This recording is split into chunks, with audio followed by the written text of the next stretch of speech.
How are you all doing on a lovely Tuesday afternoon? Good. Great? All right.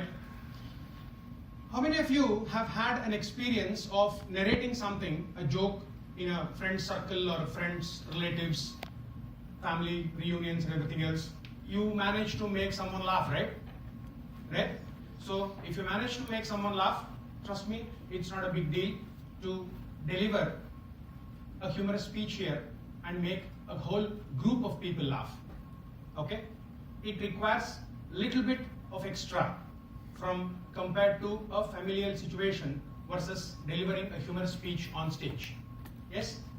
So I'm going to break this education session into 3 sections. Part 1 will be the general introduction. Part 2 will be a speech. I'll give a demo speech myself, and then we will cut it open and see what is the anatomy inside and give you some takeaways for you to incorporate them in your speeches.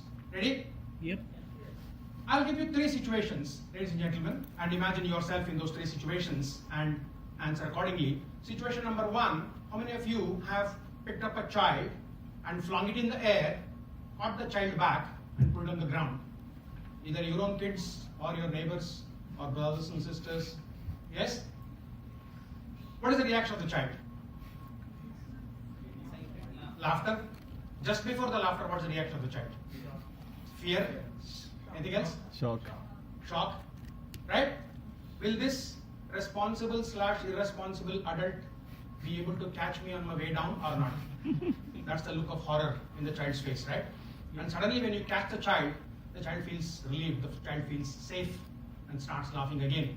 And in fact begs you to do it once more. Yes? Yep. Situation number 2.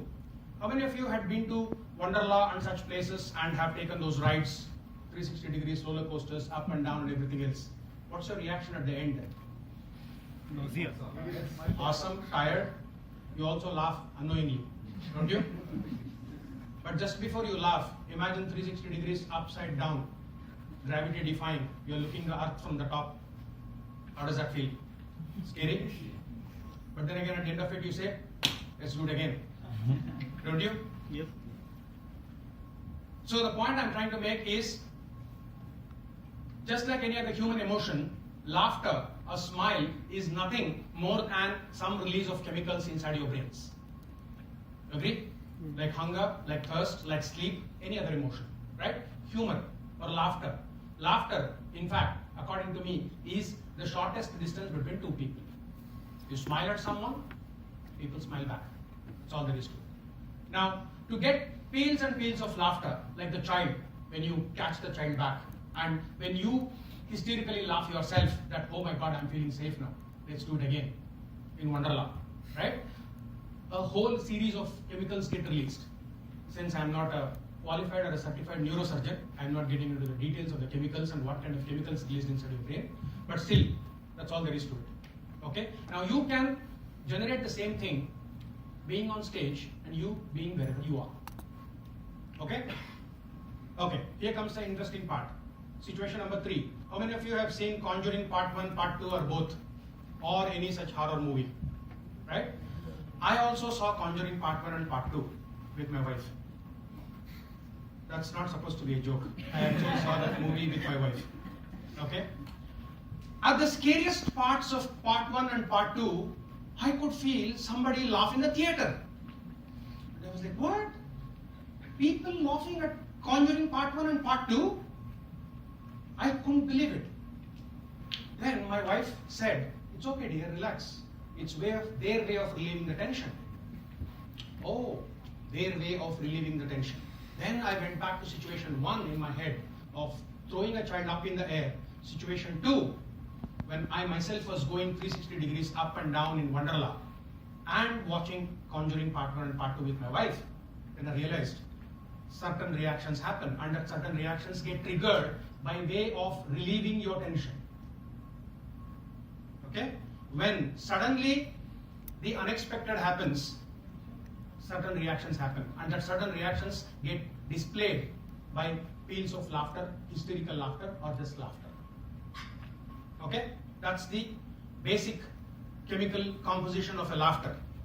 Now, how can we do that in a humorous speech in a setting like Toastmasters, where few hundred people sometimes can be watching you, it can be little daunting at times, but then again, I'll make it simple for you. And like somebody said from SIBM, anatomy of a speech being an interesting title, I'll peel it, cut it open, and show what it is. And you can use those ingredients, not just necessarily in a Toastmaster setting, but even otherwise of that, especially when you're not going through such good moods and such good phases sometimes. Yes? So my demo speech begins. At the end of the speech, I'll cut the speech, and then again we will see what made that funny, and then again explain what are the components or the vital ingredients of that particular speech. Okay? Google has permanently altered our lives, isn't it? Yes. Well, I belong to the pre-Google era, where I finished my engineering, MBA, learned how to drive a car, all before Google was even born. Call me old-fashioned, but if you were to sort my name, Aurobindo, and Google, Aurobindo shall always be on top of Google. Toastmaster of the day, fellow Toastmasters, and welcome guests. One of the most important inventions of Google is the Google Maps, or the GPS. Yes? It's amazing how precisely it gives you directions from point A to point B with such pinpoint accuracy that you just got to experience it to believe it. Please keep right on the Bangalore-Pune highway. Please make a left at the next intersection. It's amazing, right? I, from the pre-Google era, also have used that and had wonderful experiences with it. Say, in countries like US and Europe, you just can't do without Google Maps.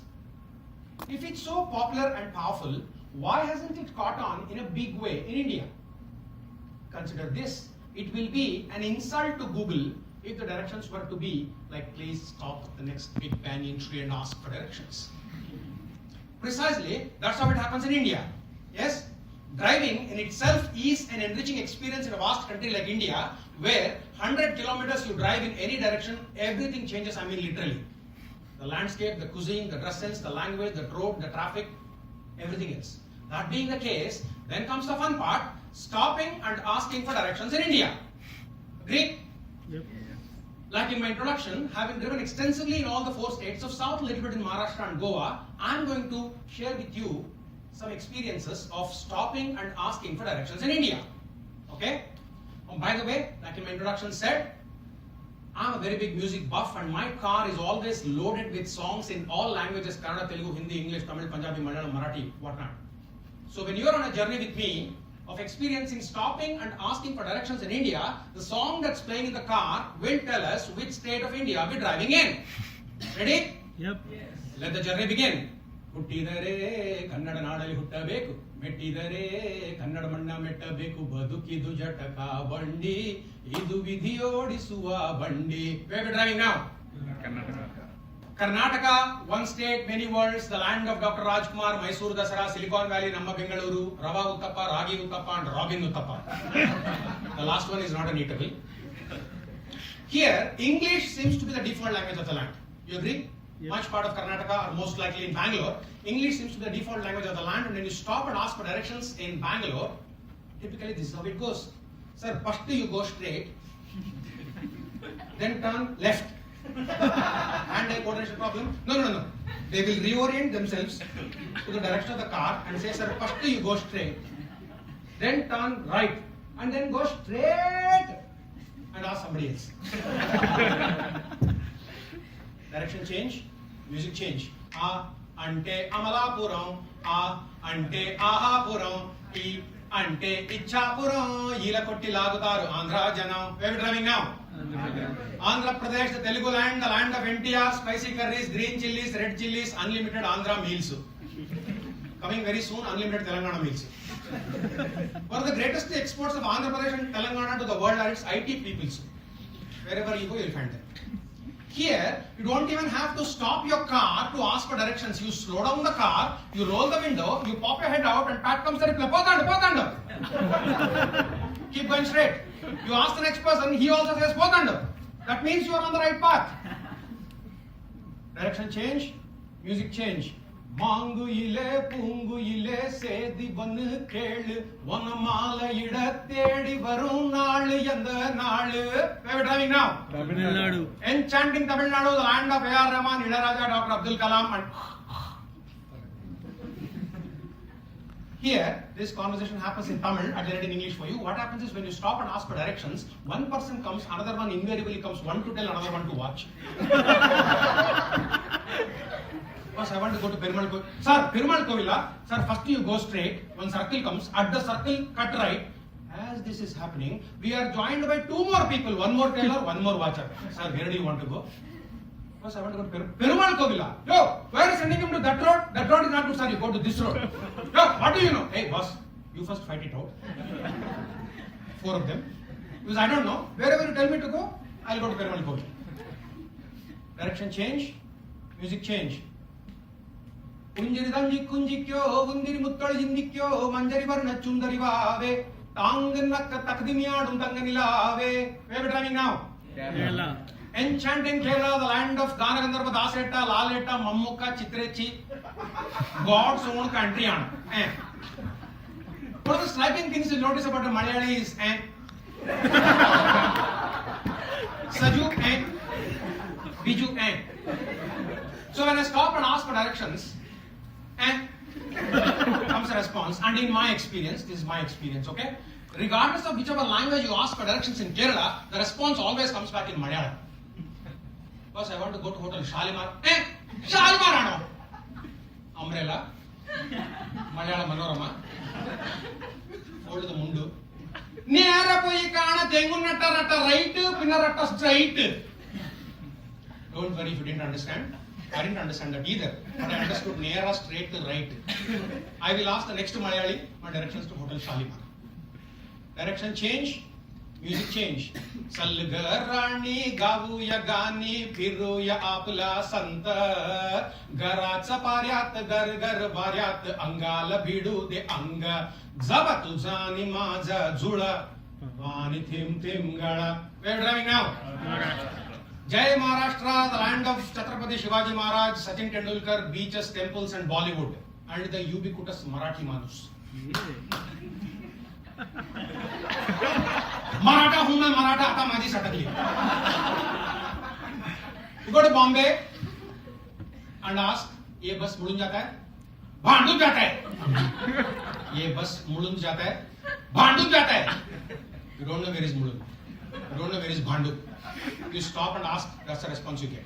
And when you're driving deep down in the hinterlands of Maharashtra, when you stop and ask for directions, first thing they will do is to size you up.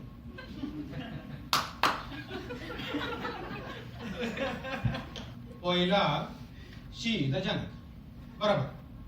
उधर एक बड़ा सा हनुमान मंदिर पड़ता है. बराबर. उधर नहीं जाने का, उसे पहले राइट लेने का. पहले राइट लेने का तो मेरे को हनुमान मंदिर क्यों भी? The point is, ladies and gentlemen, installing Google Maps in your car, 5,000 rupees. Driving with the help of Google Maps, excellent. But the experience of stopping and asking for directions in India is priceless. There are some things that money can't buy. For everything else, there is Google. That ends my speech. That was a demo speech. Now, quickly in one word, tell me what did you find most appealing or humorous? What made you laugh? Why did you laugh? One word. Action. Relatability. Relatability. Music. Action. Action. Weirdness of people. Weirdness of people. Okay. Timing. Timing. Accent. Accent. Fantastic. Everything. Whatever made you laugh. Right? Now let us look at what made this speech stand out in the year 2014 and made me the champion, beating 6,000 people. Was how many of you were actually witnessing yourself as though you are sitting next to me in the car and I am stopping and asking for directions and you are witnessing all that? Do you all feel that? That's the first key, the first ingredient, visualization. If the speech, by way of delivering it with vocal variety, makes you feel part of the journey, whatever may be the story here on stage, that will be a sure shot standout. Right? I gave you two keys, visualization and vocal variety. Right? By vocal variety, I don't mean to say that you stop everything and start learning music and start singing songs like me. But then again, since I happen to be a singer, rather a bathroom singer who dared to come out, of course with my clothes on, and sing in front of you, so that worked. But vocal variety need not necessarily be with songs or sing song alone. It can be with the way you raise your voice or lower it or control it the way you want to control it. Right? Now, how many of you were vividly imagining, like I said in visualization, of whoever it is, the fellow eating pan or 4 people fighting with each other, anything like that, right? The next important thing is, I didn't do anything humorous there, I just explained how it happens, what it happened to me, right? That personal touch is very, very important, correct? So when you explain what is going on, and how many of you actually found that doing this and this and this was slightly exaggerated on stage, right? But that's the reality also, isn't it?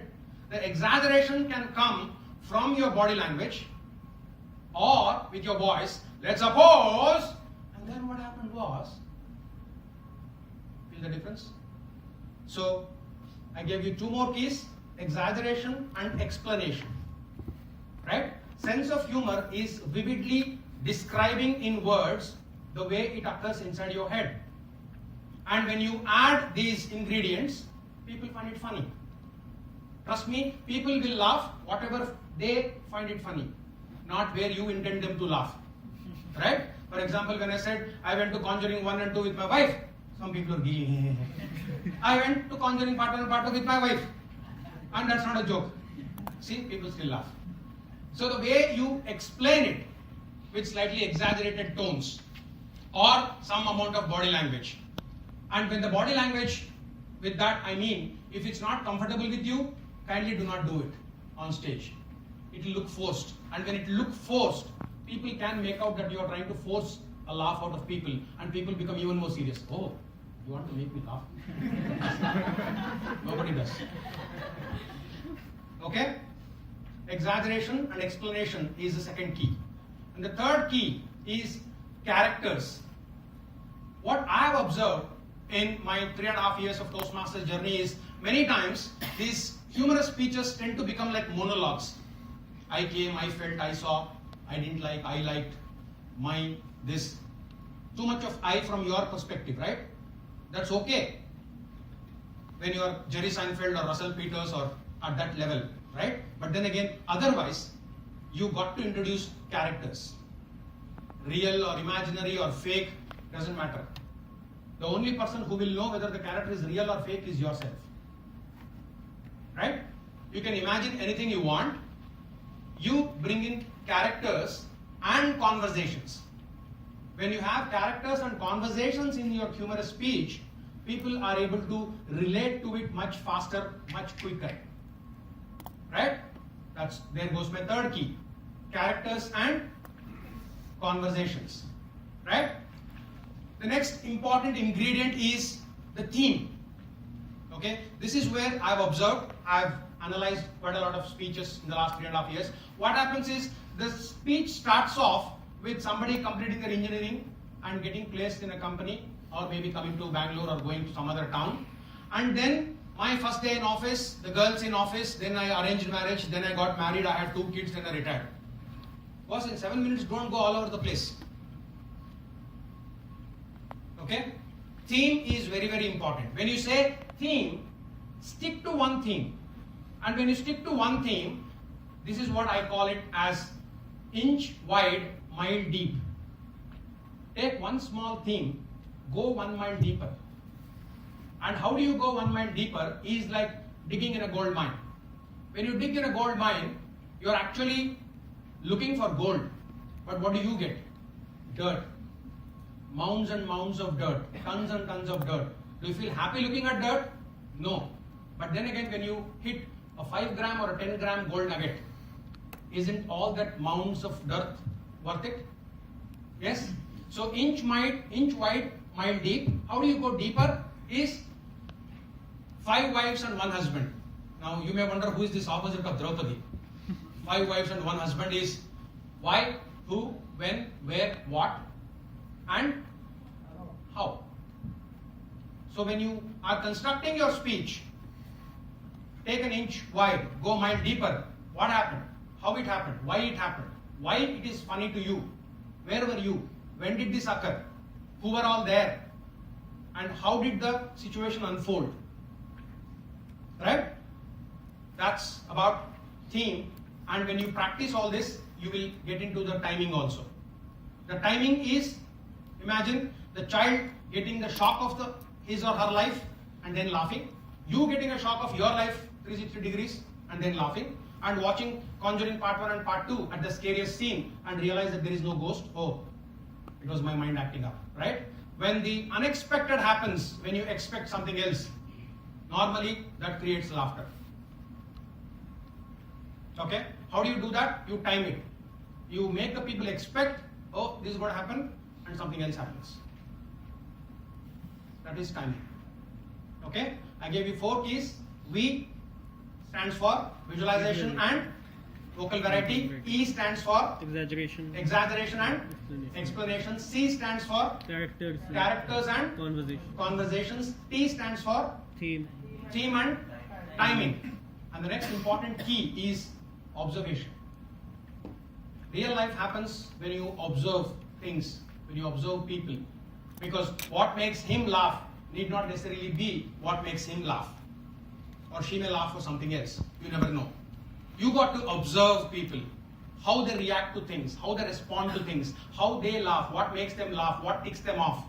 You got to observe. That's when real life unfolds, that's when real humor happens. And most importantly, the 5.5-inch gadget that you are holding in your hand, remember 2.5 billion people on the earth also hold the same gadget. And they perhaps read the same jokes that you are reading, maybe in their mother tongues also. Don't try to pass off something that you read on social media, Facebook, Twitter, WhatsApp, and try to make it look like your own joke. Right? When you get found out, forget about the joke being yours, you definitely become the joke. Correct? So try to be original and observe life. Right? So I got a lot of feedback on this speech saying that, we ask for stop and ask for directions to many people multiple times in a single day, but we rarely notice how the person is telling us the direction. We are just willing to move on. Okay, fine. Straight right? Okay, fine. Straight right. That's it. But what happens, how it happens, how slowly they adjust and how they respond to your query, that observation is what made this funny. And by the way, this was not a speech. This was a slice of my life. All these things have actually happened to me over the last 15 years that I've been driving in India. Right? So I just exaggerated it, I explained it with characters and conversations. I just presented a slice of my life. That is being original to me.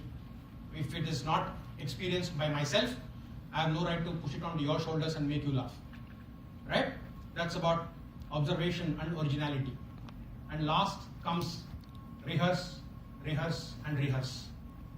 There is no shortcut to success. Okay? So there you go, my friend from SIBM and everybody else at Infosys as well. That's the anatomy of a speech. Like most of us are science students, right? We all have dissected frogs and cockroaches. Yes, no? Yes. Okay, fantastic. I also dissected frog, not a cockroach. So that's the anatomy. If you cut open and see, these are the vital ingredients that you find. Easy for you to remember is a model called vector. Visualization, vocal variety, exaggeration, explanation, characters and conversation, theme and timing, observation and originality, and rehearse, rehearse, and rehearse. Okay? Time is up. We got another 5 minutes for Q&A, quick Q&A session. Anybody has any queries?